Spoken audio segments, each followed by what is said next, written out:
Bapak Ibu, saudara-saudari kita semua yang dikasihi dan dicintai Tuhan kita Yesus Kristus, memberi adalah membagi rahmat. Kita mungkin sering melihat berita atau membaca berita ataupun pernah mengalami musim-musim yang tidak baik di dalam kehidupan kita. Kita contohkan saja musim kering yang berkepanjangan atau musim hujan yang kelamaan.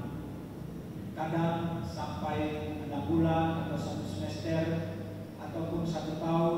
Ada juga yang per 3 bulan, per 4 bulan musim-musim itu berganti. Musim-musim yang demikian ekstrim bisa menimbulkan bencana yang disebut oleh kita bencana alam. Dan kalau sudah terjadi bencana alam, kadang masyarakat di daerah yang kena bencana itu harus mengungsi ke tempat lain. Dan ketika mengungsi, di tempat pengungsian itulah timbul berita, pewartaan, dan macam-macam. Lalu orang mulai menaruh belas kasih. Ketika orang menaruh belas kasih, orang memberikan perhatian dengan mengumpulkan apa yang bisa diberikan kepada mereka berupa makan, uang, obat, dan lain-lain, ataupun kehadiran langsung untuk meneguhkan mereka. Kebiasaan kalau orang memberikan satu barang, entah berupa sumbangan atau hadiah atau kado kepada orang lain, si pemberi sering mengatakan, jangan dilihat dari besar kecilnya pemberian ini, tetapi lihatlah ketulusan hati kami memberinya. Dengan itu, maka si penerima pun diharapkan menerima dengan lapang dada, dengan tulus hati. Sehingga ketika pemberian itu bungkusnya besar sekali, isinya kecil sekali, si penerima pun tidak kecewa. Karena sudah diungkapkan dari awal, jangan dilihat dari besar kecilnya, tapi lihat saja ketulusan hati kami. Demikian juga si pemberi tidak berkecil hati dengan apa yang diberinya, tetapi dia dengan sukacita, dengan gembira dan bahagia. Itulah Bapak Ibu, saudara-saudari, pengalaman-pengalaman kita dalam hal memberi dan menerima. Hari ini kita mendengar bacaan pertama dari kitab pertama Raja-Raja. Nabi Elia di dalam bacaan pertama ini, dia pergi dari daerah timur Sungai Yordan dan dia pergi ke Sarfat di daerah Fenisia, daerah Libanon. Mengapa dia meninggalkan wilayah timur daerah Yordan itu? Dan mengapa harus ke Fenisia, ke Libanon itu? Pada waktu itu di daerah wilayah timur Sungai Yordan terjadilah musim kering yang berkepanjangan, sehingga timbul bencana kelaparan. Ketika musim kering berkepanjangan itu terjadi dan melanda daerah itu, Tuhan memerintahkan Elia pergi ke Fenisia, pergi ke daerah Libanon itu. Di sana akan kamu jumpai seorang janda di Sarfat, dan saya telah memerintahkan dia untuk memberikan kamu makan. Maka Elia sebagai nabi yang setia mendengarkan firman Tuhan itu dan setia pula dia melaksanakannya. Dia tinggalkan daerah yang sedang krisis air itu, krisis hujan itu, krisis makanan itu, dan ke daerah lain. Di daerah Fenisia itu, di Sarfat itu, dia dipandang sebagai orang asing, bukan orang negeri itu. Kalau orang asing, bahasa kita pena pihak bukan orang artinya orang asing lah itu. Ya, dihabaero, orang seberang. Itulah bahasa kita, orang asing itu. Dan di Sarfat, Elia ini orang asing. Tapi orang asing ini ketemu dengan orang kafir. Itulah janda yang di Sarfat itu. Dan orang Sarfat ini sederhana sekali, bisa digolongkan sebagai orang miskin. Bayangkan waktu datang Nabi Elia dan meminta roti, dia katakan, saya hanya punya segenggam tepung dan sedikit minyak dalam buli-buli. Bagaimana mungkin saya bisa memberi kamu roti dari segenggam tepung ini? Untuk saya dan untuk anak saya jatah makanan ini hari ini. Besok saya sudah mati sesudah makan ini.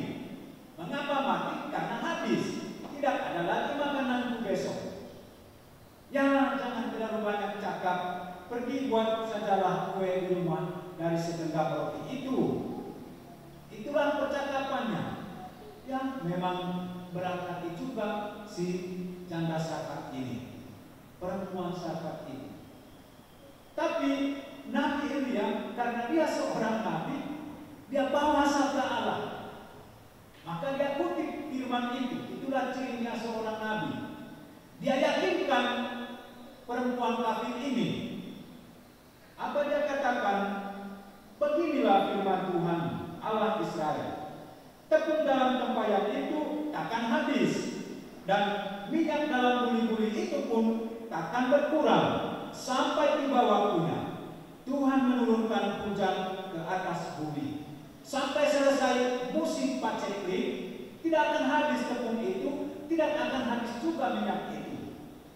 Nanti habis kalau selesai musim paceklik. Baik Mak, pulanglah bikin roti itu dan kasih ke Nabi ini. Dan apa terjadi? Memang tidak habis tepung itu, tidak habis juga minyak itu. Tetap saja ada, tetap saja ada.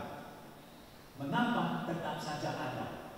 Yang menurut pikiran perempuan kafir itu, ini pasti habis. Tapi Nabi Elia sudah pegang baik-baik sabda Tuhan, dan dia sampaikan firman itu kepada perempuan itu. Dan memang sampai pada waktunya tepung dan minyak itu tidak habis. Bapak Ibu, saudara-saudari, kita semua yang dikasihi Tuhan, itulah pengalaman Nabi Elia, pengalaman perempuan yang di Sarfat itu. Apa yang dia alami adalah kekurangan dalam hidupnya. Tetapi ketika kekurangan itu dia bagikan kepada orang lain, dia menjadi berlimpah rahmat, menjadi berlimpah sukacita. Karena Tuhan menghadirkan kepadanya lebih daripada yang dia miliki pada saat dia berkekurangan. Dan hari ini kita mendengar bacaan Injil mirip dengan apa yang terjadi di dalam bacaan kitab pertama Raja-Raja tadi. Di dalam bacaan Injil itu, Tuhan Yesus ada di satu tempat berdoa, di mana orang dari berbagai tempat dengan lapisan kalangan datang, dan mereka datang memasukkan persembahan ke kotak derma. Entah bagaimana diletakkan atau tidak uang yang dimasukkan itu, atau dilipat habis hancur-hancuran, tidak tahu juga. Tetapi Yesus tahu bahwa ada yang memberi besar sekali, tapi ada juga yang memberi sedikit sekali, kecil sekali. Mungkin mereka rentang uang itu baru dimasukkan. Begitulah. Maka dia katakan bahwa yang memberi sedikit itu, lebih kecil itu, dia menjadi lebih besar pemberiannya. Uang yang sedikit itu dinilai oleh Yesus dalam pemberiannya lebih besar daripada orang yang memberi banyak kali ke kotak derma itu. Apa yang dikatakan oleh Tuhan Yesus dengan peristiwa ini? Orang yang memberi tadi itu, perempuan itu memberi dipandang dari kekurangannya, bahwa dia sudah beri pula yang berkurang itu. Kalau yang memberi lebih itu memang pantas dia beri lebih. Karena ketika dia beri lebih, dia tidak akan pikir bagaimana makanan saya nanti, bagaimana minuman saya besok. Tidak akan dia pikirkan, karena dari kelimpahan yang memberi. Yang memberi sedikit ini, yang berkekurangan ini, tapi memberi bagaimana dengan makan minum hari ini dan esok. Maka Tuhan Yesus melihat dari sikap-sikap ketika memberi itu. Sikap apa yang ditampilkan pada saat memberi itu? Adakah kerelaan orang ini dalam memberi? Adakah kedermawanan orang ini dalam memberi? Adakah ketulusan hati dalam diri orang ini ketika memberi? Dan Yesus pun tidak mengatakan bahwa yang memberi banyak tidak benar, tidak baik. Karena nilai-nilai yang mau ditumbuhkan. Memberi dengan tulus hati, memberi dengan sukacita, memberi dengan gembira. Itulah yang mestinya ditampilkan ketika kita memberi. Seperti tadi, ketika kita memberi sesuatu kepada seseorang atau sekelompok orang, kita selalu berpesan, jangan lihat dari besar kecilnya. Barang ini tapi ketulusan hati kami. Ketulusan hati itulah yang dibaca oleh Tuhan Yesus dalam diri orang miskin, perempuan miskin itu yang masukkan uang ke dalam kotak derma. Ketulusan hati. Dan begitu juga si janda sarpat tadi, ketulusan hatinya itulah yang membuat rahmat Allah berlimpah atasnya. Tapi sekarang kita ini hampir tiap hari memberi. Tiap hari. Mungkin dengan merenungkan bacaan ini kita sekarang mengukur pemberian saya ini besar atau kecil kepada dia tadi. Apakah nanti saya beri besar-besar kolekte saya atau kecil-kecil kolekte saya? Kawan ini sabda Tuhan Yesus tadi. Lalu kita bilang, beri yang kecil. Pastor itu mana dia tahu kawan dan dia lihat itu. Tidak lagi di situ kita lihat ini. Tuhan mau mengajak kepada kita, apa yang dapat kuberikan, apa yang dapat kubuat, apa yang dapat kulakukan dalam hal itu. Tidak lagi sebatas memberi materi, benda atau barang. Itu ukuran, tidak lagi. Tapi dari diri kita ini, apa sesungguhnya yang bisa kulakukan, apa sesungguhnya yang bisa kubuat, apa yang dapat kuberikan dari diri. Contoh sekarang di pelayanan liturgi pagi ini, ada yang bermazmur, ada yang bacaan pertama, ada yang organis, ada yang dirigen, ada nanti yang baca pengumuman, ada yang kolekte nanti. Itu adalah pemberian dari diri atas hasil pertanyaan, apa yang bisa kuberikan untuk umat ini dalam perayaan ini? Sebagai kolektan saja saya. Jangan bilang, cukuplah hanya sebagai kolektan. Kolektan juga kerja keras itu. Bagaimana dia berjalan memperhatikan orang-orang dengan kotak itu. Mari kita puji yang membaca, karena bacanya sangat bagus. Lalu kita tidak puji yang kolektan. Padahal dia sudah menawarkan dirinya, dia sudah memberikan dirinya. Jadi dengan pemberian dari apa yang ada pada kita, lewat keterampilan, lewat bakat, lewat kemampuan, kita pasti bisa semua memberi. Kita semua pasti bisa memberi. Asal jangan memberi diukur dari materi, diukur dari barang, diukur dari benda. Itulah yang mau diperlihatkan oleh Tuhan kepada kita. Dari dirimu pasti bisa ada sesuatu yang dapat kau berikan. Itulah Bapak Ibu Saudara-saudari, pemberian atau memberi adalah tindakan partisipasi kita dalam membangun gereja, dalam membangun dunia.